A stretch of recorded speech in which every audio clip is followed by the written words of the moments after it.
Hello everyone and welcome back to my channel Topical Economics. If you have not subscribed yet, then please subscribe to my channel to continue getting updates about new videos on economics. Make sure to hit the notification bell, so you never miss any of our insightful lessons. In today's video, we are diving into monetary policy, one of the key topics in economics, especially when it comes to understanding how governments and central banks control the economy. Whether you are preparing for exams or just looking to solidify your understanding of monetary policy, you are in the right place. In this video, we will be tackling past paper multiple-choice questions to help you understand what monetary policy is all about and how to approach these questions in your exams. Starting with the first question. A government wishes to pursue an expansionary monetary policy. What should it do? A. Discourage bank lending. B. Give subsidies to firms. C. Lower income tax thresholds. D. Lower interest rates. The correct answer to this question is option D. Lower interest rates. An expansionary monetary policy aims to stimulate economic activity, typically by increasing the money supply and lowering the cost of borrowing. Lowering interest rates is a classic tool for achieving this, as it encourages businesses and consumers to borrow and spend more, boosting economic growth. Analyzing the other options. Option A. Discourage bank lending would be counterproductive in an expansionary monetary policy. Discouraging bank lending reduces the money supply and makes borrowing more difficult, which would likely slow down the economy instead of stimulating it. Expansionary policies aim to increase lending. Option B. Give subsidies to firms could stimulate economic activity, but it is not a direct tool of monetary policy. Monetary policy typically involves controlling the money supply and interest rates. Giving subsidies is more of a fiscal policy tool, which involves government spending and taxation decisions. Lastly, option C, lower income tax thresholds, that is, reducing taxes or raising the income level at which taxes are due, could have an expansionary effect, but this is a fiscal policy tool, not a monetary one. Fiscal policy involves government spending and taxation, while monetary policy focuses on managing interest rates and money supply. Moving to second question. Interest rates fall. How might this affect consumer saving and spending? The correct answer to this question is option B, saving fall, spending rise. When interest rates fall, it generally has the following effects on consumers' behavior. Saving falls. When interest rates are lower, the return on savings, such as interest earned on savings accounts or fixed deposits, decreases. This makes saving less attractive to consumers, who may prefer to spend or invest their money elsewhere rather than leave it in a low-interest account. And spending rises. Lower interest rates reduce the cost of borrowing. Consumers may be more inclined to take out loans, for homes, cars, etc., or use credit to make purchases. Additionally, with lower returns on savings, consumers might feel less compelled to save and may instead increase their consumption. Moving to the third question. What is the link between a change in the interest rate and investment? The correct answer for this question is option A, interest rate decrease, investment increase. There is a negative relationship between interest rates and investment, meaning that when interest rates decrease, investment generally increases, and vice versa. Here's why. Firstly, when interest rates decrease, the cost of borrowing becomes cheaper, which makes it more attractive for businesses to take out loans or use credit to finance new investments, such as expanding operations, buying equipment, or launching new projects.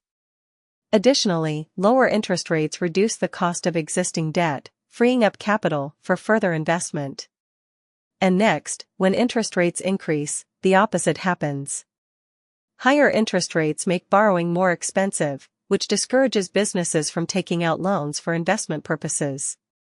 They may delay or reduce their investment plans due to the higher cost of financing. Moving to the fourth question. The correct answer for this question is option B, interest rates. An expansionary monetary policy is aimed at stimulating economic activity, typically by increasing the money supply and lowering the cost of borrowing. The main way to achieve this is by decreasing interest rates. Lower interest rates encourage borrowing by businesses and consumers, which leads to increased spending and investment, helping to boost economic growth. Analyzing the other options.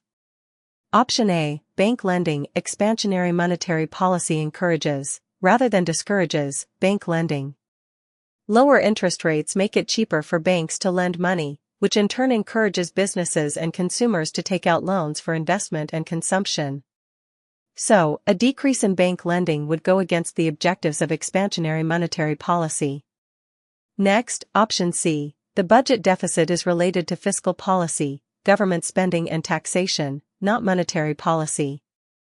Expansionary monetary policy typically focuses on managing interest rates and the money supply, whereas the budget deficit is influenced by the government's fiscal decisions, such as increasing or decreasing spending or taxes. Lastly, option D, the money supply. Expansionary monetary policy actually increases the money supply, not decreases it.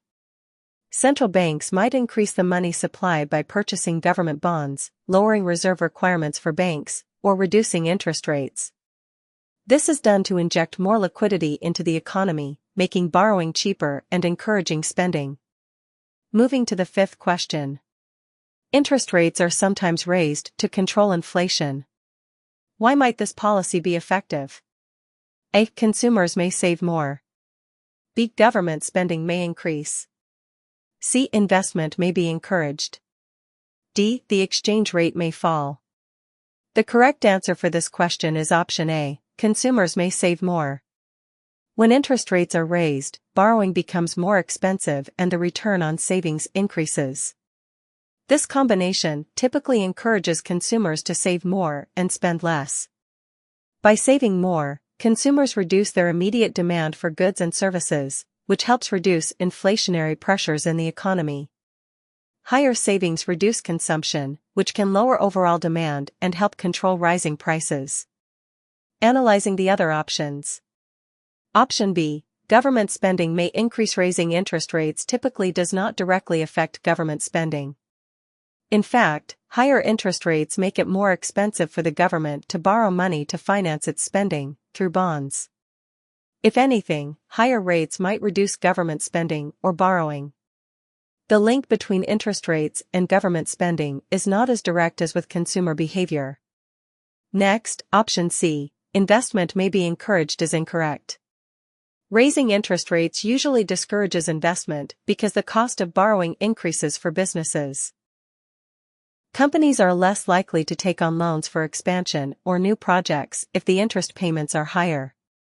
This is actually the opposite of what is intended when trying to control inflation.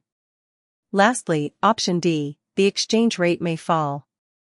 In fact, raising interest rates often causes the exchange rate to rise, not fall. Higher interest rates attract foreign investors seeking better returns on their investments, such as bonds, which can lead to an increase in demand for the domestic currency, thus strengthening the exchange rate. A weaker exchange rate would typically be associated with lower interest rates or other factors. Moving to the sixth question. What is money supply? A. The total quantity of foreign currency available within the economy. B. The total quantity of money available within the economy. C. The total quantity of money issued by the central bank. D. The total quantity of money within commercial banks. The correct answer for this question is option B, the total quantity of money available within the economy. Money supply refers to the total amount of money circulating within an economy, which includes all forms of money available to households, businesses, and the government. This includes cash, demand deposits, checking accounts, and other liquid assets that can be easily converted into cash for transactions. Analysis the other options. Option A, the total quantity of foreign currency available within the economy is incorrect, because the money supply refers specifically to the total domestic currency circulating within the economy, not foreign currencies. Foreign currency may be used in an economy, but it is not typically included in the domestic money supply unless it is officially recognized as legal tender. Next, option C, the total quantity of money issued by the central bank is only partially correct. While the central bank does issue currency, coins and banknotes, the money supply includes not only the currency issued by the central bank but also other forms of money that are created through the banking system, like deposits in commercial banks. So, the money supply is broader than just what the central bank issues. Lastly, option D, the total quantity of money within commercial banks is also incomplete. Commercial banks hold deposits, but the money supply includes not only the money held by banks but also the money circulating outside of them, such as cash in people's wallets. It is not limited to just the funds held within banks. Moving to the 7th question. A country has rapidly increasing inflation. What is an example of a monetary policy measure to reduce this problem? A. Increasing income tax. B. Increasing interest rates.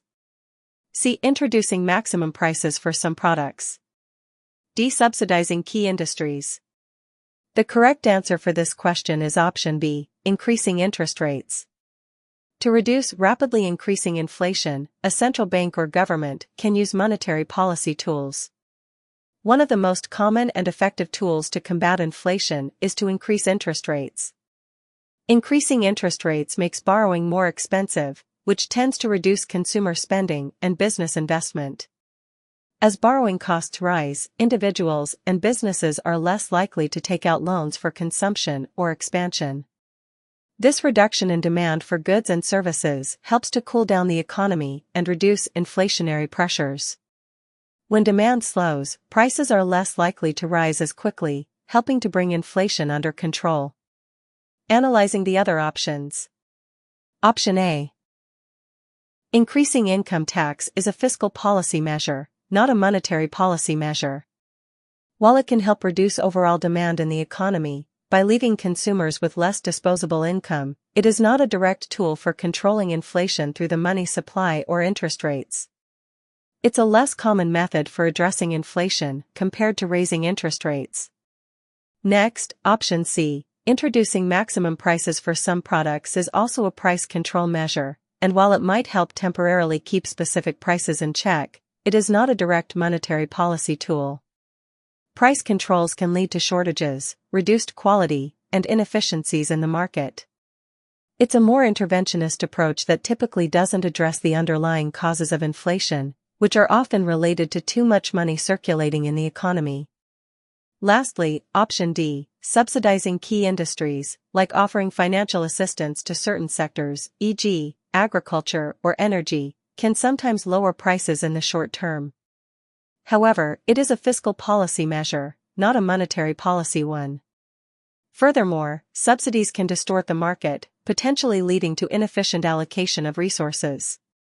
While it may address supply-side issues, it does not directly tackle inflation caused by demand-side factors or an overheated economy. Moving to the 8th question. What is a monetary policy measure? A. Increasing interest rates. B. Increasing taxation. C. Reducing the power of trade unions. D. Selling state-owned enterprises. The correct answer for this question is option A, increasing interest rates. A monetary policy measure refers to actions taken by a country's central bank to manage the money supply, control inflation, and stabilize the economy. The main tools of monetary policy are changes to interest rates and the money supply. Increasing interest rates is a key monetary policy tool. When a central bank raises interest rates, it makes borrowing more expensive and saving more attractive. This helps to reduce spending and borrowing in the economy, which can help control inflation or slow down an overheating economy. Analyzing the other options. Option B, increasing taxation is a fiscal policy measure, not a monetary policy measure. Fiscal policy is concerned with government spending and tax decisions, while monetary policy focuses on managing the money supply and interest rates. Next, option C, reducing the power of trade unions is a labor market policy or structural reform, not a monetary policy. While it might influence wage levels or labor dynamics in an economy, it doesn't directly relate to managing money supply or interest rates. Lastly, option D, selling state-owned enterprises is also a structural reform or privatization measure, not a monetary policy tool. It involves government decisions about ownership and management of businesses, but does not directly affect the money supply or interest rates. Moving to the 9th question. What is an example of expansionary monetary policy? A. A decrease in income tax rates. B. A decrease in the budget deficit. C. A decrease in the money supply. D. A decrease in the rate of interest. The correct answer to this question is option D, a decrease in the rate of interest. Expansionary monetary policy aims to stimulate economic activity, typically by increasing the money supply and reducing the cost of borrowing. One of the main tools used by central banks to implement expansionary monetary policy is lowering interest rates. A decrease in the rate of interest reduces the cost of borrowing for businesses and consumers. This encourages spending and investment, which boosts aggregate demand in the economy and helps to stimulate economic growth, particularly in times of recession or low economic activity. Analyzing the other options. Option A, a decrease in income tax rates is an example of fiscal policy, not monetary policy. Fiscal policy involves government decisions related to taxation and government spending. While a decrease in income tax rates can stimulate demand in the economy, it is not a tool of monetary policy, which is controlled by central banks and focuses on interest rates and the money supply. Next, option B, a decrease in the budget deficit is also a fiscal policy measure. A decrease in the budget deficit means that the government is reducing its borrowing or spending relative to revenue. While fiscal policy can influence economic conditions, it is not a form of expansionary monetary policy. Lastly, option C, a decrease in the money supply is a contractionary monetary policy measure, not an expansionary one. Contractionary policy aims to reduce inflation and slow down economic activity by decreasing the amount of money circulating in the economy. This would typically involve raising interest rates and reducing liquidity, which is the opposite of what expansionary policy seeks to achieve. Moving to the 10th question. The government uses monetary policy and reduces the interest rate. What might be a consequence of this? A. A decrease in the rate of inflation. B. An increase in the level of investment. C. An increase in the level of savings. D. An increase in unemployment. The correct answer for this question is option B, an increase in the level of investment. When the government, or more specifically, the central bank, reduces the interest rate as part of monetary policy, it makes borrowing cheaper and saving less attractive. This has several consequences. An increase in the level of investment, lower interest rates reduce the cost of borrowing for businesses. This encourages businesses to take out loans to invest in expansion, new projects, or equipment. Consumers may also borrow more to finance purchases like homes and cars. As a result, overall investment in the economy tends to rise when interest rates are lowered. Analyzing the other options. Option A, a decrease in the rate of inflation. A reduction in interest rates is typically expansionary monetary policy, which is aimed at stimulating demand and boosting economic activity. While it may help the economy grow, it does not directly reduce inflation. In fact, lowering interest rates can sometimes increase inflation by increasing demand in the economy. Therefore, this is not a typical immediate consequence of lowering interest rates. Next, option C, an increase in the level of savings. Lower interest rates tend to decrease the incentive to save. When interest rates are lower, the returns on savings, such as interest on bank deposits or bonds, are also lower. As a result, consumers may prefer to spend or invest rather than save, making an increase in savings unlikely in this scenario. Lastly, option D, an increase in unemployment. Lower interest rates are generally designed to reduce unemployment, not increase it. By stimulating investment and consumption, lower interest rates can lead to higher demand for goods and services, which in turn encourages businesses to hire more workers. Therefore, an increase in unemployment is not a typical outcome of reducing interest rates. Moving to the 11th question. In recent years, some central banks have reduced interest rates below 1% per year. What is the purpose of this monetary policy? A. To discourage lending by the commercial banks. B. To encourage investment to stimulate the economy. C. To increase individual savings. D. To reduce inflation. The correct answer for this question is option B, to encourage investment to stimulate the economy. When central banks reduce interest rates to very low levels, often below 1%, the goal is usually to stimulate economic activity by encouraging borrowing, spending, and investment. Here's how this works. Encourage investment. Lower interest rates make borrowing cheaper for businesses, which incentivizes them to take out loans to invest in expansion, new projects, or hiring more workers. Lower interest rates also make it easier for consumers to borrow for big-ticket items like homes and cars, further boosting demand in the economy. This increased spending and investment helps stimulate economic growth, especially in times of economic slowdown or recession. Analyzing the other options. Option A, to discourage lending by the commercial banks is incorrect. When interest rates are lowered, the central bank encourages lending, not discouraging it.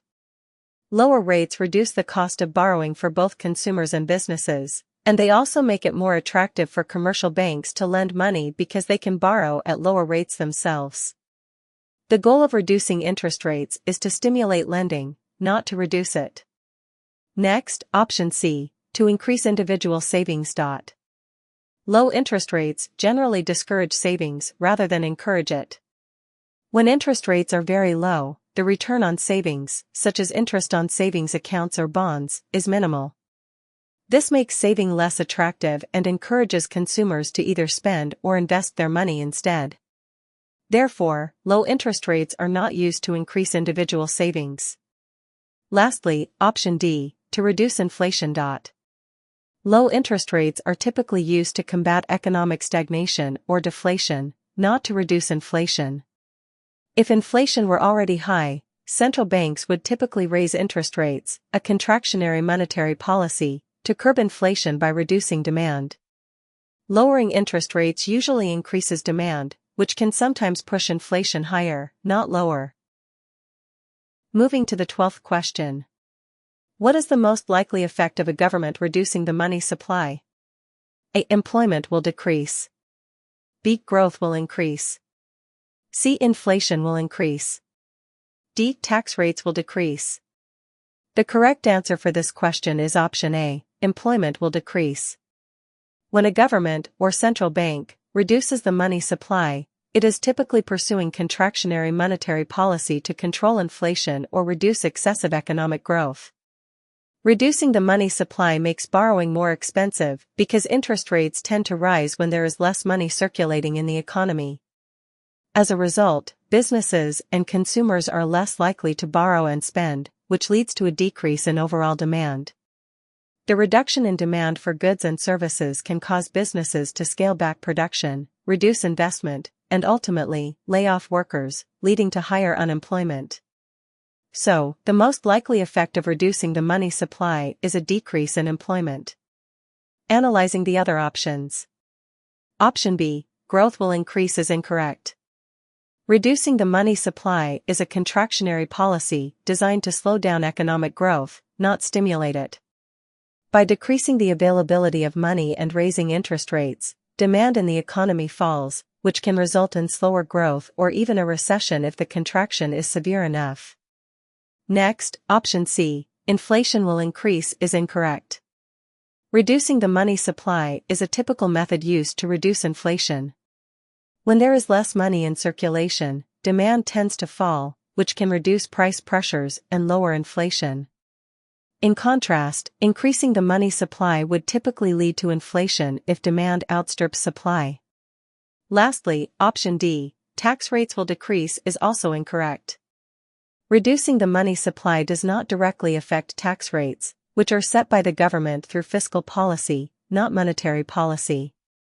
The goal of reducing the money supply is generally to control inflation, not to alter tax rates.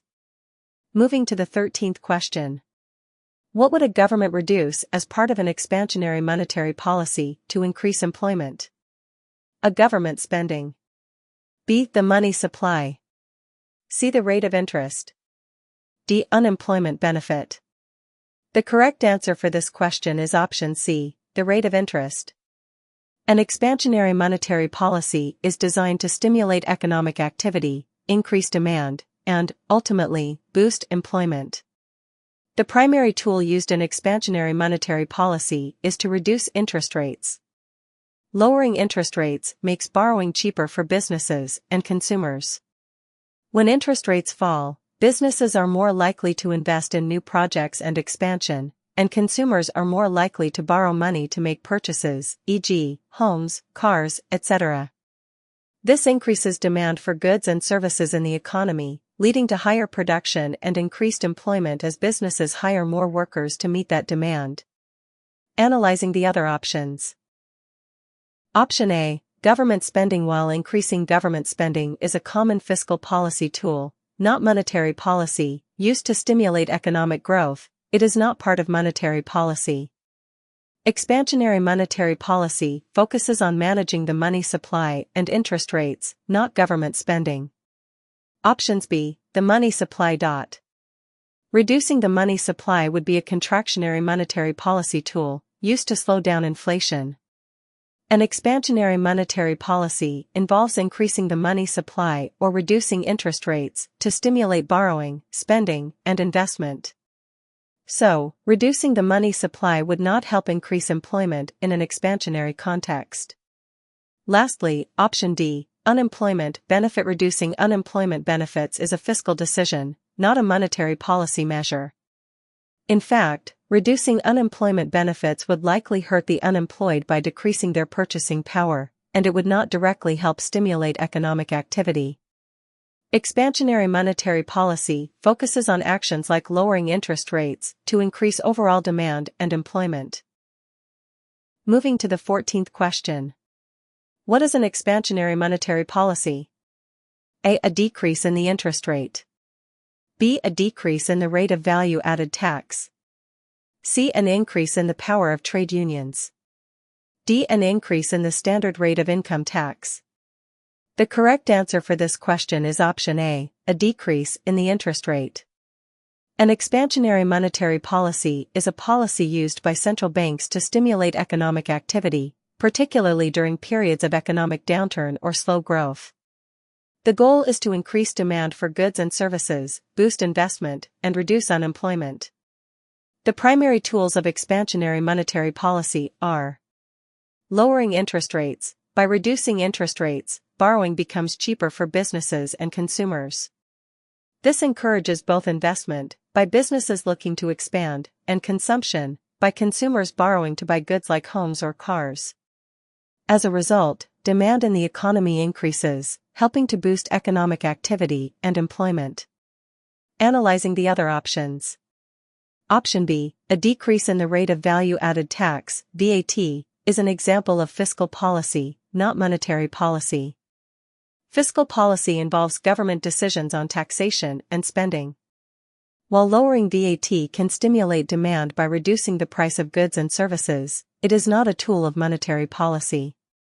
Next, option C, an increase in the power of trade unions is related to labor market policies or social policy, not monetary policy. Increasing the power of trade unions might influence wage negotiations and labor laws, but does not directly relate to the central bank's control of interest rates or money supply. Lastly, option D, an increase in the standard rate of income tax is a fiscal policy measure, not a monetary policy one. Increasing income tax rates reduces consumers' disposable income, which would generally reduce demand in the economy. This is the opposite of what expansionary monetary policy seeks to achieve, which is to increase demand and economic activity. Moving to the 15th question. Governments use monetary policy, such as increasing the rate of interest. What is a result of increasing the rate of interest? A. It creates disincentives for wage earners. B. It discourages investment by entrepreneurs. C. It increases disposable income of consumers. D. It reduces government transfer payments. The correct answer for this question is option B. It discourages investment by entrepreneurs. When the government, or central bank, increases the rate of interest, it raises the cost of borrowing. It has various effects on the economy. It discourages investment by entrepreneurs. Higher interest rates make borrowing more expensive for businesses. This means that entrepreneurs and companies are less likely to take out loans to fund new investments, such as expanding operations, buying new equipment, or hiring workers. When the cost of borrowing rises, investment decreases, which can slow down economic growth. Analyzing the other options.